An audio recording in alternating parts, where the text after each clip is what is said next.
BO ಸಾಹೇಬ್ರೆ ಹಾಗೂ ಪೋಷಕರೇ, ಮಕ್ಕಳೇ, ಎಲ್ರಿಗೂ ಜ್ಞಾನವಾಹಿನಿ ಶಾಲೆಯ ವಾರ್ಷಿಕೋತ್ಸವದ ಶುಭಾಶಯಗಳು. ಹಾಗೇನೆ ಈಗ ನಾವು ಸಂಸ್ಥೆಗಳು ನಡೆಸ್ತಕ್ಕಂಥವ್ರು, ಸಂಸ್ಥೆಗಳ ಬಗ್ಗೆ, ಮಕ್ಕಳ ಬಗ್ಗೆ ಒಂದು 5 ನಿಮಿಷ ಮಾತಾಡೋಣ. ದಯವಿಟ್ಟು ಎಲ್ಲರೂ ಸಹಕಾರ ಮಾಡಿ. ನಾನು ಹೇಳಿದೆ ಒಂದೊಂದು 2 ಪ್ರೋಗ್ರಾಮ್ಸ್ ಮಾಡಿದ್ಮೇಲೆ ಒಬ್ಬೊಬ್ರು ಕರ್ಸ್ಕೊಳ್ಳಪ್ಪ ಅಂತ. ಅವ್ರಿಗೆ ಪಾಪ ಡಾರ್ಕ್ನೆಸ್ ಬರಬೇಕು, LED ಕ್ಲಾರಿಟಿ ಬರ್ತಾ ಇಲ್ಲ, ಅದಕ್ಕೆ ಸ್ಪೀಚಸ್ ಮುಗಿಸೋಣ ಅಂತ ಅವ್ರ ಬಾಧೆ.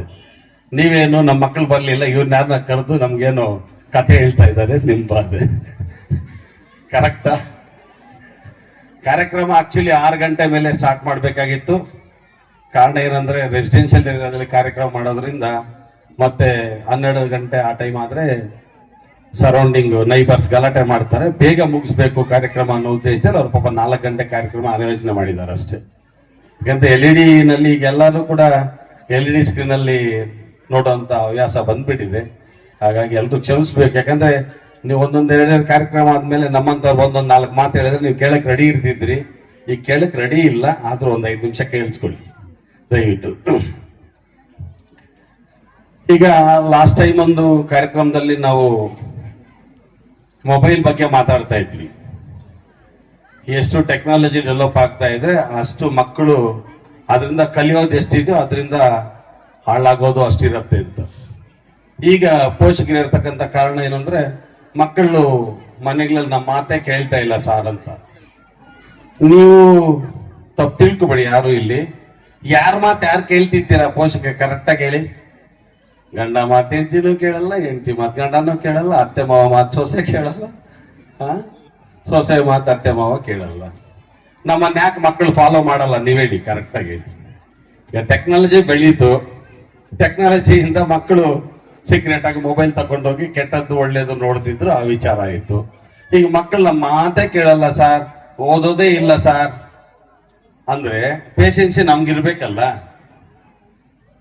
ಪ್ರತಿಯೊಂದು ಆಚೆ ಕಡೆ ಇರೋ ಪ್ರಾಬ್ಲಮ್ಸ್ ಎಲ್ಲ ತಕೊಂಬಂದು ಗಂಡ ಮೇಲೆ ಹಾಕ್ಬಿಡ್ತೀರಾ, ಇಲ್ಲ ಗಂಡ ಆಚೆ ಕಡೆ ಎಲ್ಲ ಪ್ರಾಬ್ಲಮ್ ತಗೊಂಬಂದು ಹೆಂಡತಿ ಮೇಲೆ ಹಾಕ್ತಾರೆ.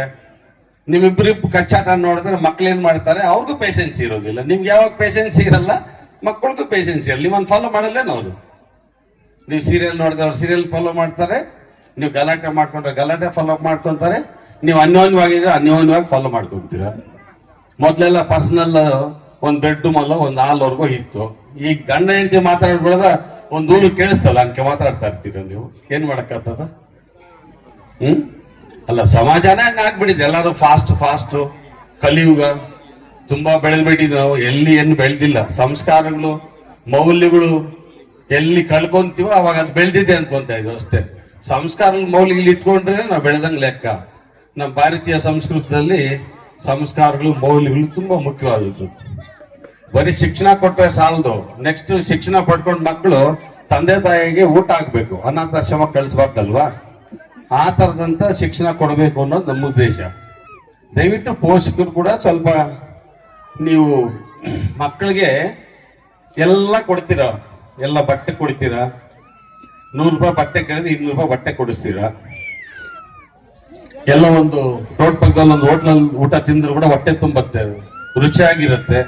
ಇಲ್ಲ ಒಳ್ಳೆ ಹೋಟ್ಲಿಗೆ ಹೋಗೋಣ ಅಂತ ಕರ್ಕೊಂಡು ಹೋಗ್ತೀರಾ. ನೀವೇನ್ ಮಾಡಿದ್ರು ಕೂಡ ಮಕ್ಕಳಿಗೆ ಕಷ್ಟ ಗೊತ್ತಿಲ್ದೀರ ನೀವು ನಟಿಸ್ತಾ ಇದ್ದೀರಾ ತಂದೆ ತಾಯಿ. ಇದು ತುಂಬಾ ತಪ್ಪಲ್ವಾ? 100 ರೂಪಾಯಿ ಕೇಳಿದ್ರೆ ನಮ್ಮ ಹತ್ರ 25, 35 ಅಂತ ಕಳ್ಸಿ. ಇವತ್ತು ಕೇಳಿದ ತಕ್ಷಣ ಇವತ್ತು ಯಾಕೆ ಕೊಡಿಸ್ತೀರ ನೀವು? ಇವತ್ತು ಕೇಳಿದ್ರೆ 4 ದಿನ ಸತಾಯಿಸಿ ಕೊಡಿಸಿ, ಮಕ್ಳಿಗೆ ಪೇಷನ್ಸಿ ಬರುತ್ತೆ. ಅವಾಗ್ಲೇ ಹೇಳ್ದೆ ಯಾಕೆ ಗಲಾಟೆ ಮಾಡ್ಕೊಂತ ಮನೆಗಳಲ್ಲಿ ಅಂದ್ರೆ ಸಣ್ಣದ್ ಕೇಳಿದ ತಕ್ಷಣ ಇಂಟಿಗೆ ತಂದ್ಕೊಟ್ಬಿಡ್ಬೇಕು. ಗಂಡ ಮನೆಗೆ ಬಂದ ತಕ್ಷಣ ಏನ್ ಬೇಕಾದ್ ಮಾಡಿಕ್ ಬಿಡ್ಬೇಕು. ಆಯ್ಮನ್ಗೆ 4 ಕಾಲ್ ಇರ್ತದ? ಆಚೆ ಇದನ್ನ ಕಷ್ಟಪಟ್ಟಿದ್ ಮಾತ್ರಕ್ಕೆ ಬಂದು ಮನೆಯಲ್ಲಿ ಹೋದ್ ಗಲಾಟೆ ಮಾಡ್ತಾರೆ. ಇಲ್ಲ, ನೀವು ಅವ್ರ ಮೇಲೆ ಬೀಳ್ತೀರ, ಅವ್ರು ನಿಮ್ಮ ಮೇಲೆ ಬೀಳ್ತೀರ. ಅವ್ರು ಎಲ್ಲಿ ಬರುತ್ತೆ ಸಂಸ್ಕಾರಗಳು? ದಯವಿಟ್ಟು ನಮ್ಮ ಶಾಲೆಗಳಲ್ಲಿ ಇದು ಅನುಭವಿಸ್ತಾ ಇರ್ತಕ್ಕಂಥದ್ದು. ಮಕ್ಕಳು ಶಿಕ್ಷಕರ ಮಾತು ಬಿಟ್ರೆ ಪೇರೆಂಟ್ಸ್ ಮಾತು 90% ಕೇಳ್ತಾ ಇಲ್ಲ. ಇಲ್ಲಿ ಬರ್ತಿರ್ತಕ್ಕಂಥ ಪೇರೆಂಟ್ಸ್ ಅಲ್ಲಿ ಎಷ್ಟು ಮಕ್ಕಳು ನಿಮ್ ಮಾತು ಕೇಳ್ತಾ ಇದಾರೆ? ಕರೆಕ್ಟಾಗಿ ಹೇಳಿ, ಪ್ರಾಮಾಣಿಕವಾಗಿ ಹೇಳಿ, ಕೈ ಎತ್ರಿ. ಎಷ್ಟು ಜನ ನಿಮ್ ಮಕ್ಕಳು ಕರೆಕ್ಟಾಗಿ ನಿಮ್ ಮಾತು ಕೇಳ್ತಾರಂತ? ಯಾರು ಎತ್ತಲಿಲ್ಲ ಅಂದ್ರೆ ಕೇಳಲ್ಲ. ಯಾಕೆ ಕೇಳಲ್ಲ ಅಂದ್ರೆ ತಂದೆ ತಾಯಿನಲ್ಲೇ ಪೇಷನ್ಸಿ ಇಲ್ಲ.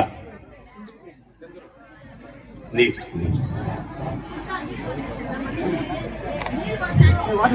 ದಯವಿಟ್ಟು ಮಕ್ಕಳನ್ನ ಶಾಲೆಗಳ ಮೇಲೆ ನೀವೆಷ್ಟು ಅವಲಂಬಿಸ್ತಾ ಇದ್ದೀರಾ, ಪೋಷಕರ ಮೇಲೆ ಕೂಡ ಮಕ್ಕಳು ಅಷ್ಟೇ ಅವಲಂಬಿಸ್ತಾರೆ.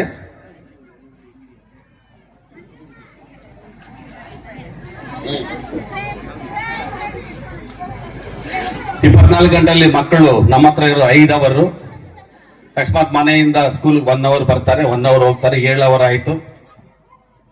ಇನ್ ರಿಮೈನಿಂಗ್ ಅವರ್ಸ್ ಎಲ್ಲಿರ್ತಾರೆ ಮಕ್ಕಳು? ನಿಮ್ಮ ಮನೆಯಲ್ಲಿ ಇರ್ತಾರೆ. 24ಅಲ್ಲಿ 7 ಅವರ್ ಹೋದ್ಮೇಲೆ ರಿಮೈನಿಂಗ್ ಅವರ್ಸ್ ಎಷ್ಟಿದೆ ನಿಮ್ಗೆ ಗೊತ್ತಿದೆ. ಅದರಲ್ಲಿ 8 ಅವರ್ ಬಿಟ್ರೆ ಇನ್ನೆಷ್ಟು ಅವರ್ ನಿಮ್ಮ ಹತ್ರ ಇರ್ತಾರೆ ನೋಡ್ಕೊಳ್ತೀವಿ.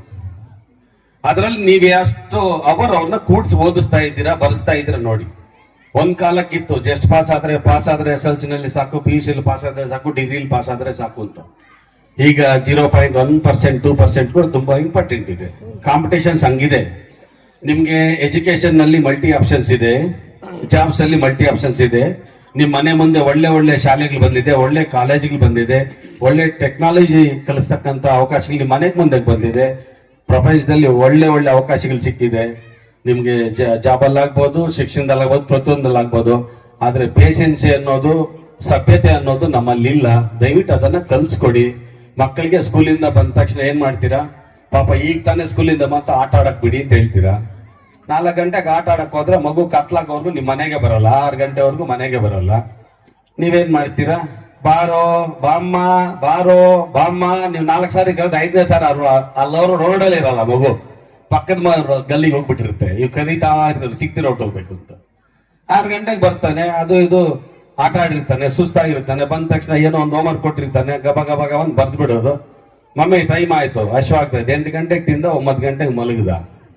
ನೀವು ಅದು ಇದು 12 ಗಂಟೆವರೆಗೂ ಟಿವಿ, ಇನ್ನೊಂದು ಮತ್ತೊಂದು. ನಿಮ್ ಕೆಲಸ ಏನೋ ನಿಮ್ದಿರುತ್ತೆ ಪಾಪ, ನಾವು ನಿಮ್ಮನ್ನ ಬ್ಲೇಮ್ ಮಾಡಲ್ಲ. ಬೆಳಗ್ಗೆ 6 ಗಂಟೆ ಆದ್ರೂ ಎದ್ದೇಳಲ್ಲ, ಮಕ್ಳು 7 ಗಂಟೆ ಆದ್ರೂ ಎದ್ದೇಳಲ್ಲ.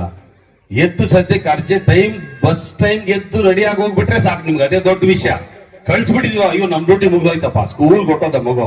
ಪಾಪ 5 ಗಂಟೆಗೆ ಎಷ್ಟು ಜನ ಎಬ್ಬಿಸ್ತಾ ಇದ್ದೀರಾ ಮಕ್ಕಳನ್ನ? ಕರೆಕ್ಟ್ ಆಗಿ ಹೇಳಿ, 5 ಗಂಟೆಗೆ ಎಷ್ಟು ಜನ ಎಬ್ಬಿಸಿ ಓದಿಸ್ತಾ ಇದ್ದೀರಾ? 1 or 2 ಪೇರೆಂಟ್ಸ್ ಕೂಡ ಇಲ್ಲ. ಅದನ್ನೇ ಹೇಳಿದೆ, ಪೇಷನ್ಸ್ ಇಲ್ಲ ಅಂದ್ರೆ ಅದನ್ನ ಏನ್ ರೆಸ್ಪಾನ್ಸಿಬಿಲಿಟಿ ತಗೊಂತ ಇಲ್ಲ ಪೇರೆಂಟ್ಸ್ ಅಂತ. ಮಗು ಶಾಲೆಯಿಂದ ಬಂದ ತಕ್ಷಣ ಕೈಕಾಲ್ ಮಕ ತೊಳಿಯಪ್ಪ, ಏನಾದ್ರು ತಿಂಡಿ ತಿನ್ನಪ್ಪ, ಇಲ್ಲ ಹಾಲು ಕುಡಿಯಪ್ಪ, ಹೋಮ್ವರ್ಕ್ ಎಲ್ಲ ಕೊಟ್ಟರು ಬರೀ ಅಂತ ಹೇಳ್ರಿ. 5-6 ಗಂಟೆವರೆಗೂ ಬರೀತಾರೆ. ಅಷ್ಟೊಂದು ಸ್ವಲ್ಪ ಹೆಚ್ಚು ಕತ್ಲೆ ಆಗತ್ತೆ, ಫ್ರೆಂಡ್ಸ್ ಯಾರು ಸಿಗಲ್ಲ.